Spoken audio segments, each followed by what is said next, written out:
भगवते रुद्राय नमस्ते रुद्रमन्यवभूतोदहिषवे नमः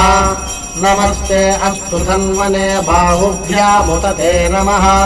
यातयुषु शिवतमा शिवम् बभूवते धनुः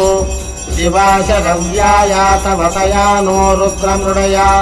याते रुद्रशिवा तनूरघोरा पापकाशिनी तया नस्तनुभाषन्तमया गिरिशन्ताभिचाकशीः यामिषुम् गिरिशन्द्रहस्ते बिभर्ष्यस्तवे शिवाङ्गिरित्रताम् कुरु माहि पुंसीत्पुरुषम् जगत् शिवेन वचसा त्वा गिरिशाख्यावदामसि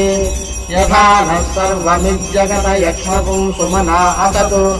अध्यवोचरधिभक्ता प्रथमो दैव्योऽभिषक्